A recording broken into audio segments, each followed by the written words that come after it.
we'll get to that injury report, and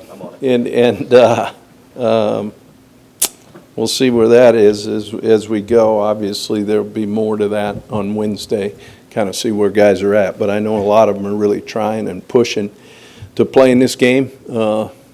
It's one of college football's best rivalries, and the opportunity to go play it in the great city of Jacksonville in a stadium that's split down the middle. I think it's just a great environment, and the city does an outstanding job for both teams, opening their doors and making it a lot of fun for everybody involved. So really looking forward to that. Obviously, this is a team that's playing at a high level. They're playing really well. Kirby's got them playing well. They're a team that offensively has done a really good job possession the football. Their time of possession is really good, which keeps obviously their defense off the field and let those guys play fresh. They've done those runners are real, and then you load the box and quarterback can hurt you throwing it downfield. So something we've got to do on third down is get off the field and give ourselves an opportunity. Defensively, they've done a really good job of swarming to the football and play physical. They've got good players and playing at a high level. So we've got our work cut out for us. I know our guys are excited, and should be a lot of fun. Injury-wise, really no updates. The one, Josh Hammond will be questionable with a back. He's the newest one. Kadarius, we'll find out on Wednesday where he's at. He tried to go a little bit yesterday, when we got back, and as far as, doing some, running and that kind of stuff. So we'll see from there. Zeninga will be a week. We'll find out here during this week, see how much he can go. Should get Moon back. Tyreek Cleveland ran pretty decent yesterday, but we'll limit kind of where that goes from there. And I think those are kind of the ones that have been out. Obviously, Quincy Linton, who was doing a really good job for us on some of the special teams, is out. He had a scope done on that. I think you guys are well aware of all the guys that are out, and if there's any individual questions, feel free to ask. Okay. Mark, how do you look at this week? Is it kind of a chance to salvage the season? No, I think it's a chance for us to go get better. And, we just haven't finished. We had 2 opportunities to finish games, and we didn't. And, that's what these young guys got to figure out, that, when you give yourself an opportunity to win in the fourth quarter, you got to take advantage of it. We didn't do that in the last 2 ball games.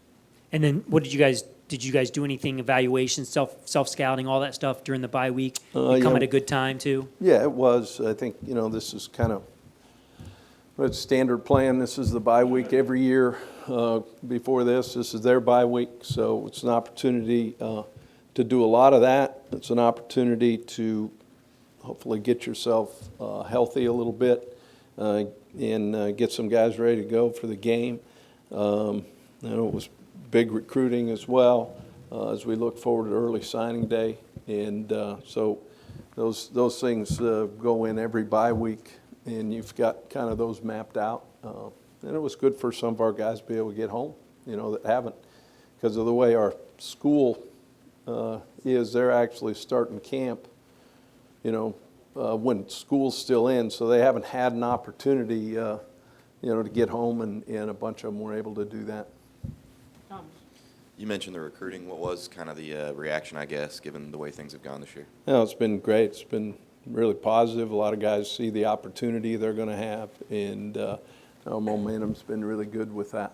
Does the strategy change at all, given that early signing period? I mean, are there differences this year where maybe you're giving different pitches to different guys? Yeah, I mean, it'll be interesting to see. Obviously, we'd like to sign all 25, in December. And, we'll see certain guys are ready earlier. Obviously, the ones that we can get in here, at mid-year. We've got pretty good deal set up as far as that announcement.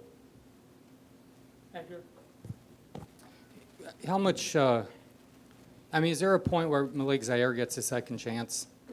Yeah, there'll be, he keeps continuing to work and getting a little bit better.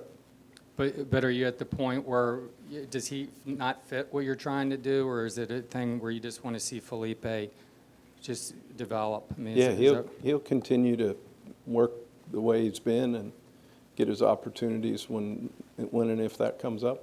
And with Felipe, I mean, what is it that you focused on last week? What's maybe kind of missing there that he needs to pick up here going forward?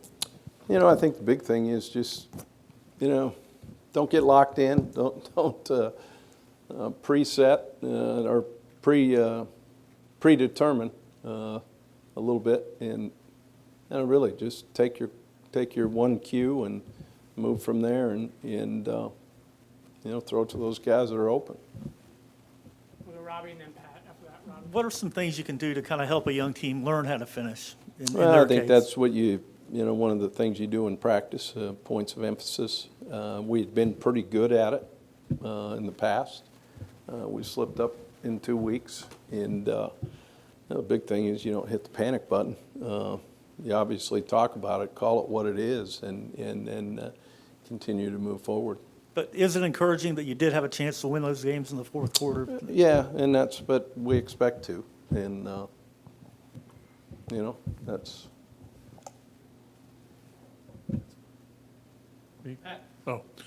Obviously, the last couple of years against them, you've been able to run the ball. That seemed obviously one of your strengths this year, but how much of a challenge is it to run against this defense? No, they load the box. We're going to have to make some plays downfield, Pat. And, we've got to do a really good job changing up not only tempos, but, making sure when they do get the box loaded, we've got to hit some of those shots downfield. And, that's something that, he does a really good job of defending. And yet, we've got to get some of those guys shots downfield too. Gary.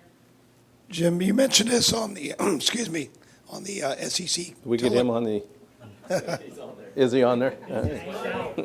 Thomas was on there last week. Go ahead, I'm sorry. You mentioned this on the SEC teleconference about Georgia not asking Jake Fromm to do a whole lot with the running game and the defense. But in Missouri, he had to bail. No, and he did. He had to bail Yeah. him out. So did you see any kind of a light switch with him compared to the games before and then that Missouri game? Yeah, no, obviously, they had an interception early, that put the ball down there, and I think the one thing they've done is they don't hit the panic button with it, and yet they gave him an opportunity to throw a lot of, single level reads.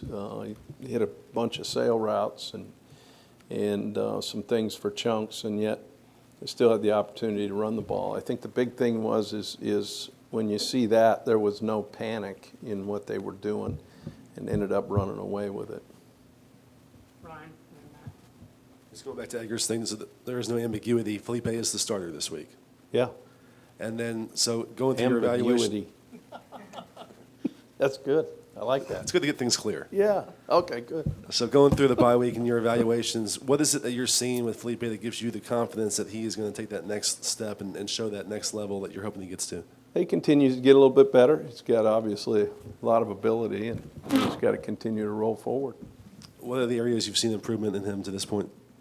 I thought that he's handled some situations pretty decent, and he's starting to figure out that, get a call and let's go. Matt.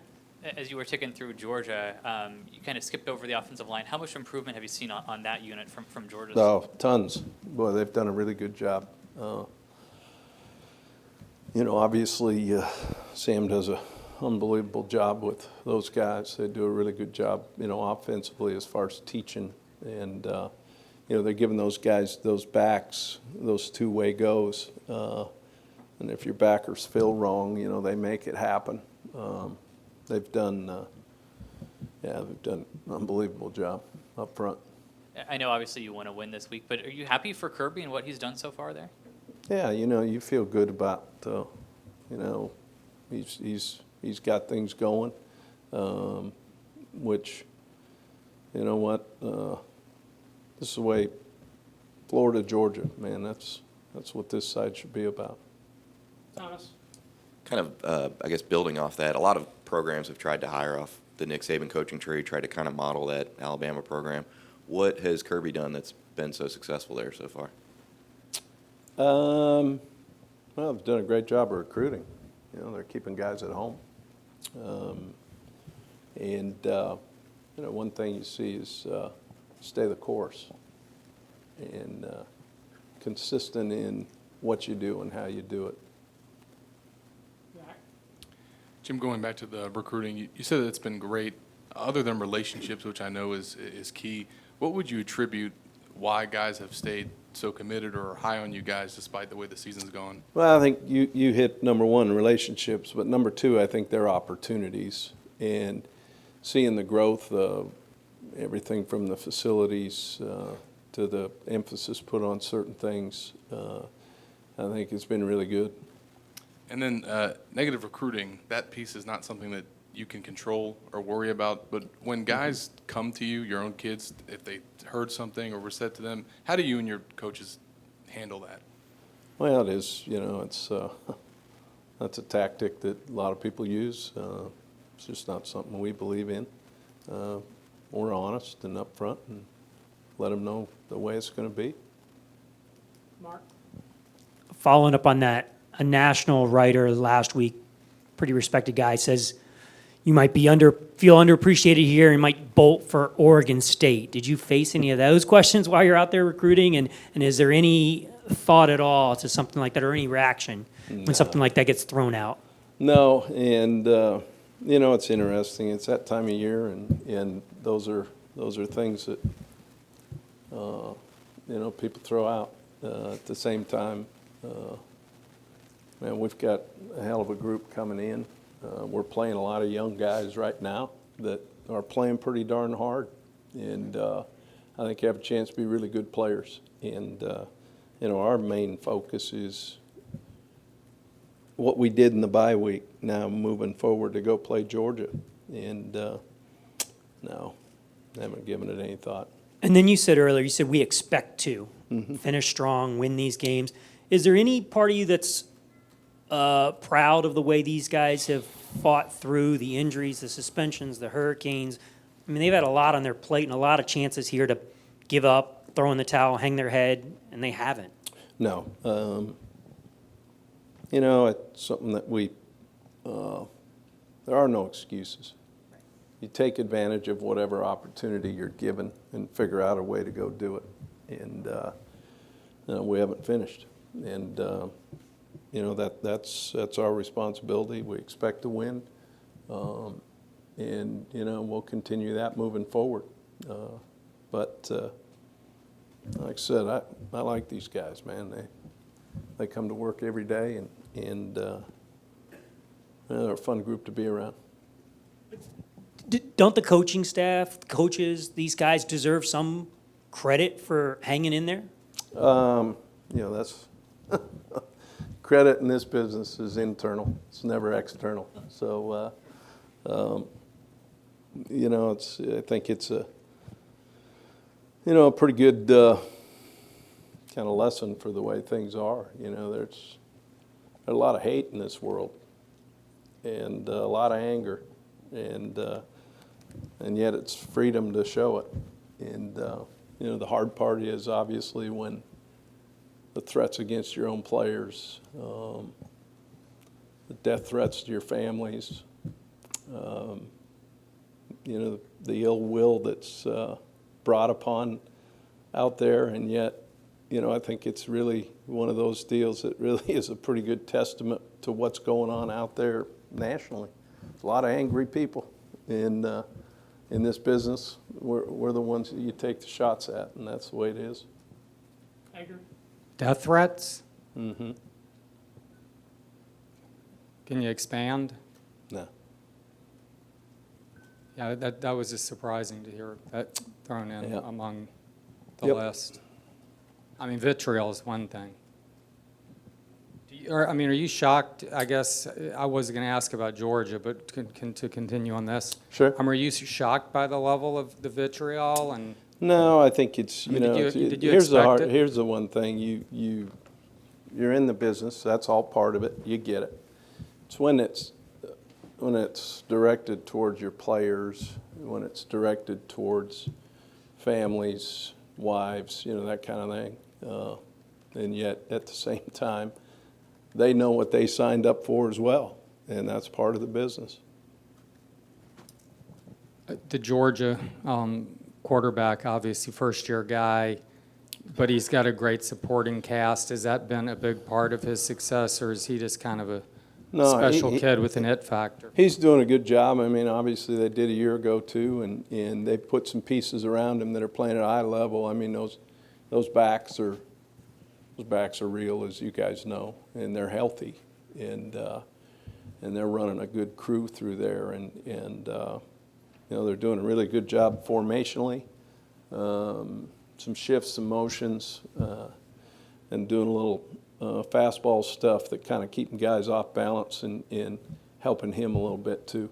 I was going to ask you about the two backs. What do you see from them? And they're different kinds of guys. I mean, Chubb's very physical. Michelle can catch and do a lot of things. Yeah, they do a good job of complementing each other, and I see the unselfish nature in which those guys are playing, and I think that speaks a lot about where their team is right now.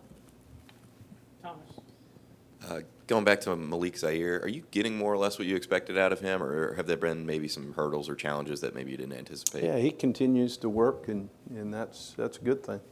Did you expect him to maybe contribute more to this point? You expect all of them to contribute, so. Ryan. Given your time together with Kirby, is it human nature that there's some extra competitiveness between the two of you as you both try and build contenders in the same division? Yeah, I'm sure. There's some of that, and obviously we went against each other a lot of springs, so I'm sure there's a little bit of that. And then you personally received a death threat, or your family did? Let's move. Okay, all right. Any final questions, guys? I got one. Go ahead, Mark. This is a little off topic, but Georgia and Alabama, there's already all this talk about them possibly both ending up in the playoff. Is that a possibility? I mean, I know it's a possibility, but is that Say that, I'm sorry, say it again, I missed it. No. Alabama and Georgia? Yeah, oh, yeah.